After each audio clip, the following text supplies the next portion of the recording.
If you've ever told your child to take a deep breath so they could calm down and you found they really weren't doing it all that effectively, you need to watch this video where I'm going to show you 5 different ways you can help your child take a meaningful deep breath that will help them truly experience a bit of calm and peace so you can start moving forward in the right direction when they're struggling with worry. Hi everyone, BJ here, and I gotta warn you, I might look a little weird breathing on camera here, but I want you to see how these different techniques work. There's nothing magical about these techniques here. They're just simple ways to breathe with children that I've seen work really well with kids. So I want to give them to you. That way you can use them with your kids, and they work with a wide range of children. Some of them you're going to say, that feels a little bit more like a younger kid one. Some of them you're going to say, that could work with any age child. So check these out and see how you could use them when your child's struggling with worry. They're getting overwhelmed and you're like, you just need to take a deep breath. I find so many times we tell kids to do that, you get weird, awkward breathing. They're like, right, these weird types of breathing where they breathe in too hard or they push everything out in the wrong way, and it just doesn't seem to work effectively. They need a bit more support and scaffolding to help them do it well. So that's what these little 5 techniques are going to do. They're going to be visual ways that you can help children take a deep breath so it's effective for them. All right, so enough about all the benefits and everything. Let's get right down to it. The first way you can show your child is what I call birthday candles. And this one, again, this is one of the ones I feel like works better with younger children, where they're sitting there, they're upset, they're crying or something like that. And I'll say, it looks like you need to blow out the birthday candles. And I'll just hold my hand up. Here's the birthday cake, blow out the candles. And you teach your child to just kind of, they're really just kind of do a cleansing breath. And when they do, you put down a candle. And sometimes they have shallow breaths. They go like that. And if they do that, don't put the candles down. Just like, and you should be like, it's flickering a little bit. Try a little bit deeper, a little bit longer. But you doing this makes breathing a little bit playful. It distracts them from here and gets them out here in their mind. And they can see how they're doing because your hand's working for them. Pizza breath is a second one. I've shown this one, but it's been like 5 years since I've shown this one. So maybe you've watched that video, maybe you haven't. Either way, here's pizza breath. You're going to have your child put their hands like this, cup it like they're holding a slice of pizza or whatever hot food that your child loves. To have them hold it right there and tell them you want them to smell the pizza and then cool it off. So go ahead, smell your pizza by breathing in. Okay, now cool it off. And you're going to need to coach them on this a little bit. For example, tell them to breathe in as long as they can to get that whole smell of that pizza and hold that smell in until I tell you to blow it out. Okay, now cool off that pizza and let that wind really cool it off. Take your time. That's some coaching you can do when they do the pizza breath. But this, again, it provides a visual out here so they can get from here out to here and take a few deep breaths. Now, the third one I'm going to show you is actually one you haven't seen, and I know that because I made it up. So I know you haven't seen it because I haven't shown it to anybody.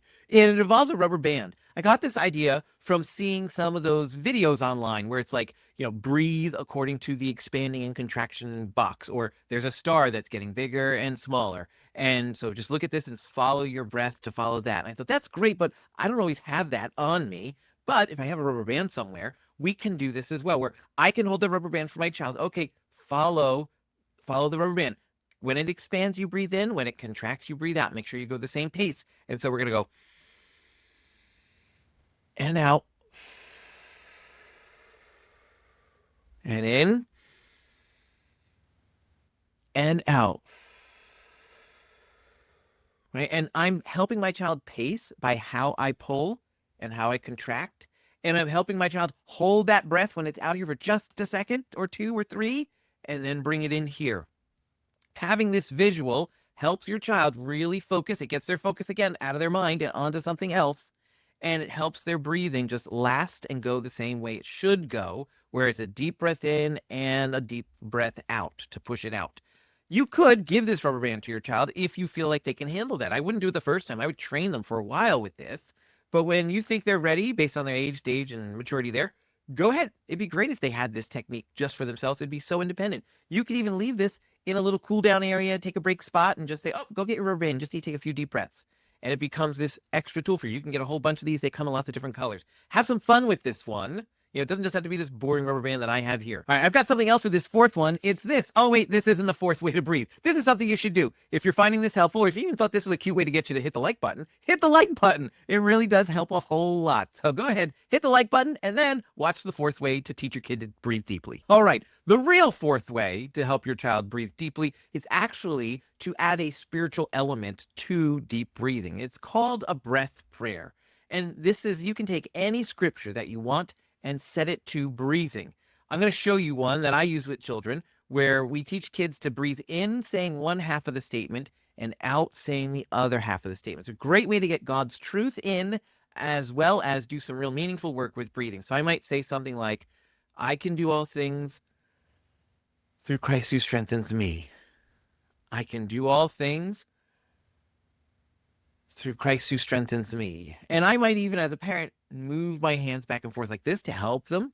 You could combine it with the rubber band as well, but you're teaching your child to have this mantra, this statement that comes right out of scripture that addresses a thinking pattern that they need to change, while you're also including a deep breathing exercise as well. You, again, can do this any time of day. It doesn't need to just be when they are struggling with emotions. In fact, if that's the only time you use it, this ain't going to work. We need to use these tools throughout the day, lots of times, practice it so it becomes a routine so we can just go ahead and use it. If the only time we use certain tools in our workshop or certain tools in our kitchen when we're baking and things like that is the one time we need it, we're never going to really become proficient at it. Same thing's true with managing emotion tools as well. The fifth breathing technique I'm going to show you, I actually can't model because I have to lay down on the floor. And if I do, this whole thing is blank and that's kind of a boring video. So I'm not going to lay down, but you'll get the idea. You're going to teach your child to lay down, put their hands on their belly, and to breathe so deeply that they can feel their belly expand and contract. Because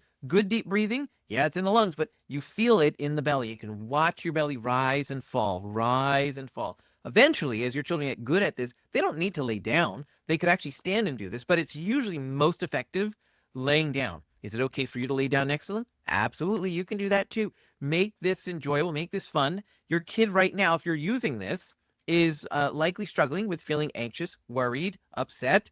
So it's a natural time where a parent wants to get close, put their arm around their child.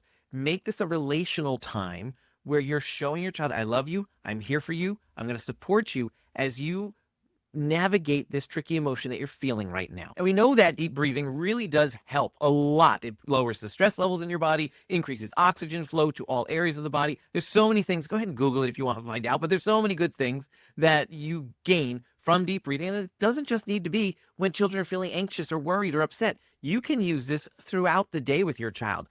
You can put it into places in your child's day, when they wake up, when they go to lunch, when they have dinner, when they come home from school, whatever it is. But just building a routine practice of taking deep breaths helps them. So that way, when they do need it, when they're upset, worried, anxious, they know exactly how to do this, even independently sometimes. Now, if you would like some more tools to help you navigate big emotions like feeling anxious or sad or worried or upset or angry a little bit better, you want to grab my freebie right down in the link in the description down below. I'll put it there just for you. Go ahead and grab it.